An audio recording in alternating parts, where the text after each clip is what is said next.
This is Nirupam. Today I am going to present our paper, Ripple Communicating Through Physical Vibration. This is a joint work with Mahanth and my advisor, Romit. Every mobile phone comes with a tiny device called vibrator motor. And this is responsible to generate the vibration alert in our phone. Smartphone also comes with sensor called accelerometer that measures the motion of the phone. So essentially one phone can touch the other phone and transmit bits of information as the patterns of vibration. And the other phone can sense this vibration and recover the data.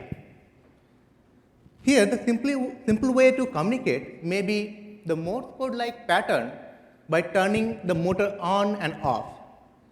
But in this paper, we are moving away from this technique and trying to develop techniques that can directly modulate the individual vibration of the vibrator motor, which can, this technique can offer significantly higher data rate than this on-off style pattern can ever achieve.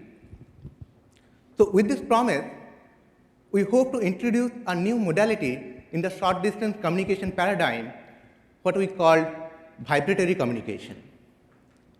Now the concern is which new application this vibratory communication can offer to us.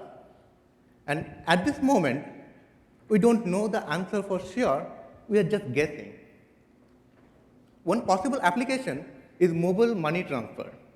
Apple has been doing it with NFC, Square has been doing it with a special piece of hardware. But in recent time, there have been several attacks launched which essentially overhear the wireless broadcast of NFC. And Square needs this extra piece of hardware. We are hoping that with our project Ripple, two phones would be able to touch each other and exchange credit card information, or in general, any information they might like to share. Another application could also be in authentication, where we are envisioning that a vibromotor would be inserted inside the ring, and if the ring can store the password of the user, she could simply touch the phone and the password could be transmitted through bone conduction. Going one step forward, we can establish a two-factor authentication with this vibratory communication, while the user making gesture with his hand and the ring simultaneously transmitting the password to the device. And finally, it might be possible that implantable medical devices communicate with each other using the skeleton as the channel, and thereby eliminating the RF radiation, which has often been a concern for many people in medical research. Again, we want to emphasize that we don't know what the real application or what the killer app is. However, here we are hoping to do the research bottom up, and we are trying to develop a vibratory radio on the top of the hardware like accelerometer, vibration motor, etc. We believe once the techniques are ready with sufficient data rate, the application will emerge over time. This talk is about the technique that we have used to take the system from a few bits per second to 400 bits per second, a more secure system. So let's start with the overview of the vibration motor and the accelerometer. The vibration motor has a magnetic mass placed near a coil. When we apply voltage to this coil, it creates an electromotive force that makes the mass to move.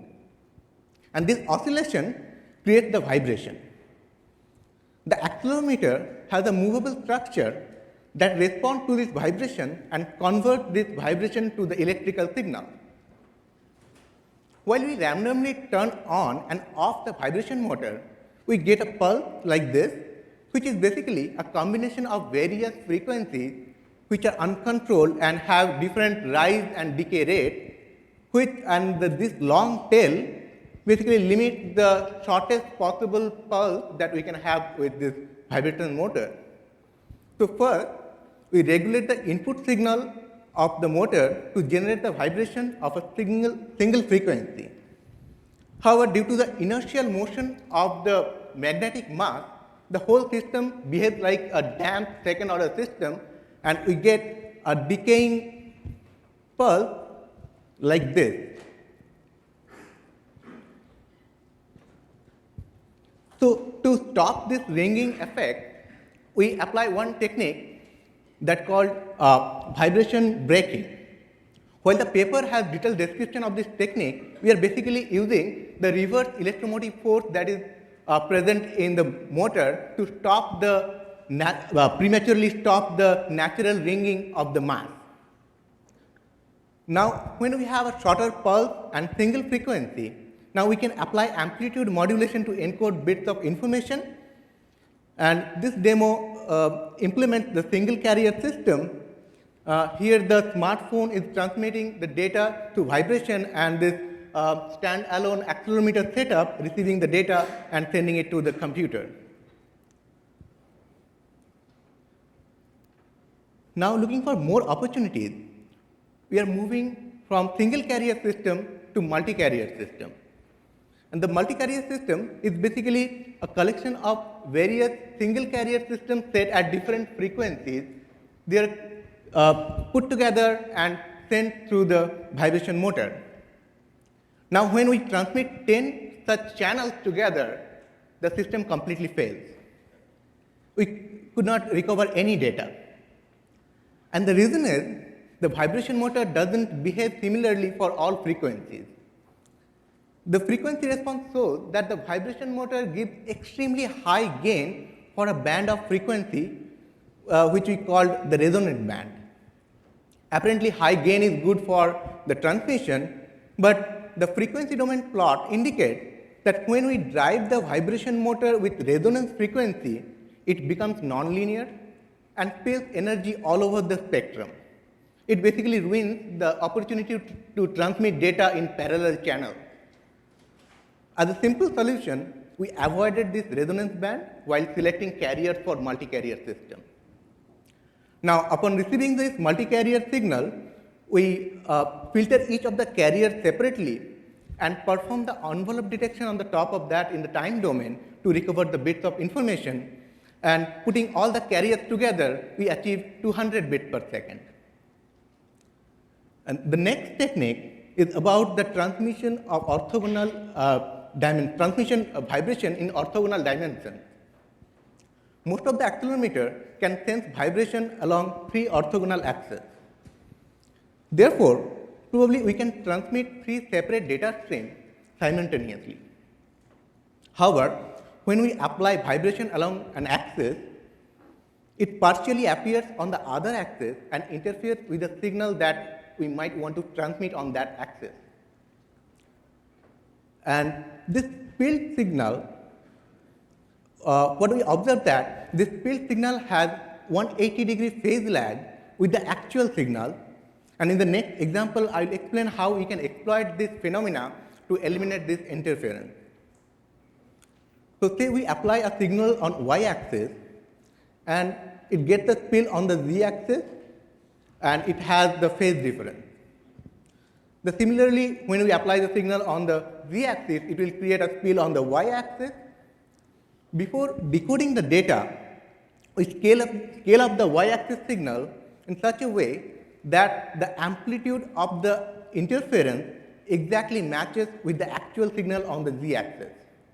Then we simply add them together, and this completely removes the effect of the interference, and we get a y-axis signal without any interference. Once we get the y-axis signal, we can simply subtract it from the combination to recover the other signal. And with this technique, we are able to transmit 200 bits per second data stream simultaneously on the y and z axis. As the vibration doesn't broadcast signal in the air, security might be an application area for this. However, there are some side channels. So along with the vibration, the moving mass of the motor generates sound while vibrating at very high speed. And this is correlated with the transmitted data. Therefore, even if the actual vibratory signal is not accessible, the eavesdropper can listen to this sound and decode the data. One simple solution can be using some jamming signal on the top of that. As we are not transmitting on the audio, domain, we can use arbitrarily large jamming signal in this media. So how it happens, the device transmits the vibratory signal, so it generates a sound of the vibration, and the built-in co-located speaker can generate the jamming sound. When this the combination makes it difficult for the attacker to recover the data. Now, for various reasons, jamming is not the ideal solution. Instead, as we have the information about the transmitted vibration, we can try to cancel this sound of vibration with an anti-sound. The anti-sound is the same waveform as the sound, but reverse in amplitude. So when they play together, they can cancel each other completely, and we can't listen to the actual sound of vibration. But here the biggest challenge is to have the exact phase alignment between the sound and the anti-sound. And if we have some phase mismatch, then we can end up amplifying the sound instead of canceling this. To have exact phase match between the sound and the anti-sound, we require the real-time control over the audio system of the smartphone. But none of the smartphone or no mobile device offer such real-time control over the audio processing system. So here is a simplified version of the audio processing system. To play the waveform, it first loads the samples in the buffer, and then at every tick of the audio clock, it sends the sample to the speaker. This loading the sample and starting the sound introduces random delay between 10 to 12 milliseconds, which is enough to have a significant phase mismatch. However, we have seen that although we don't have any real-time control over the rest of the system, we can change the audio clock, the frequency audio clock at real time.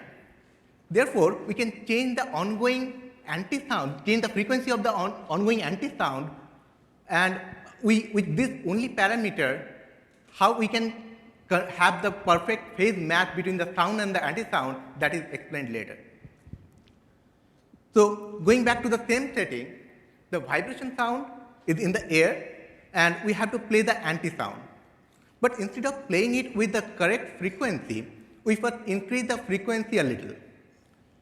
Now, when these two waveforms will combine, they don't cancel each other.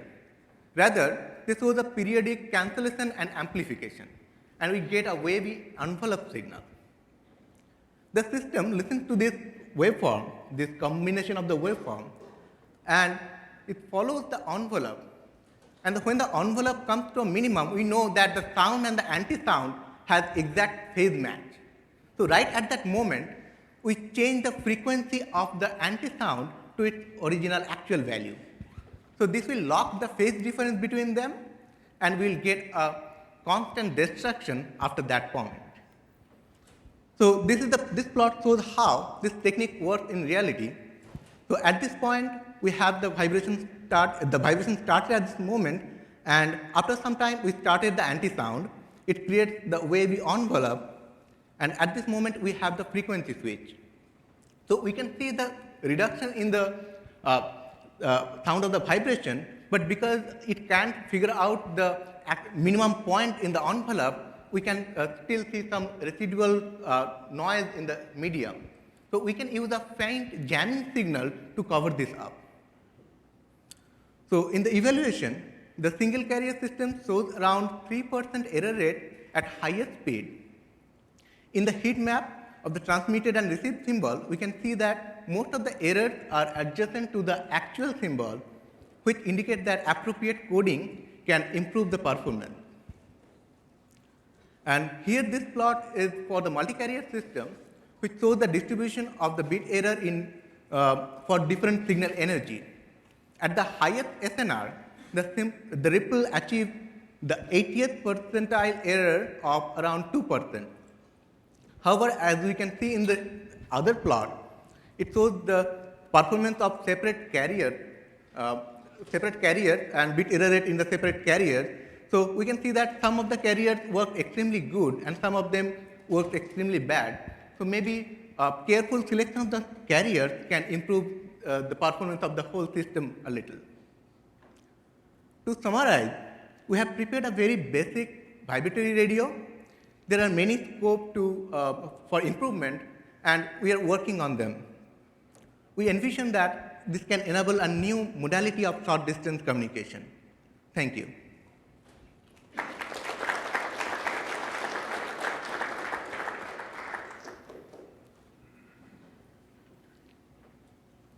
Very cool ideas. So I have a question regarding the multi-dimension. You generate the vibration, 3D vibration based on 3 vibrators or just based on 1? For here we have used 2 different vibrator motor on 2 different axes of the accelerometer. Oh, so it's a multiple vibrators there, right? Yeah. Is that the common case in current radios? I'm sorry? Is that the common you have multiple vibrators in a device? It can have different applications. Like we can have one receiver where 2 different smartphones touching them from 2 different axes. That can be one application. Or we can have one device that has 2 vibrator motors placed in 2 different axes. So they are basically transmitting along 2 different axes. So the accelerometer will receive a signal that is orthogonal to each other. Okay, thanks. Nice talk. At what SNR, what range of SNR do you communicate with at?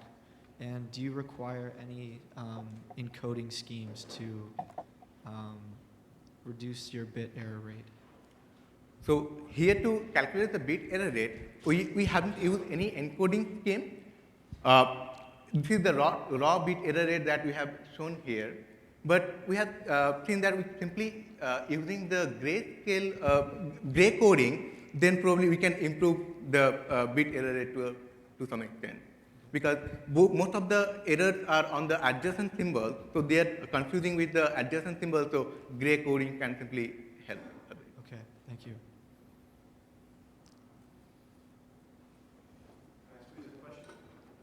So I like the security model of canceling out the signal, but based on a prior talk, I'm wondering if an adversary can use 2 microphones to listen because of the fact that you essentially have 2 transmitters and now have 2 channels you can look at. Would that make it easy to eavesdrop on the underlying vibration signal? Actually, this is a very valid concern that if the eavesdropper had multiple microphone or they can listen from different dimensions, then probably this system will start failing. But if we can have the the original vibration sound generator and the anti-sound generator pretty close to each other, probably we can, if they can superimpose on the top of each other, then probably we can deal with this problem to some extent. So actually, to be honest, I don't know how it will behave in practice, but maybe that is the direction we can work on. Neat work. All right, thanks, Nirupam.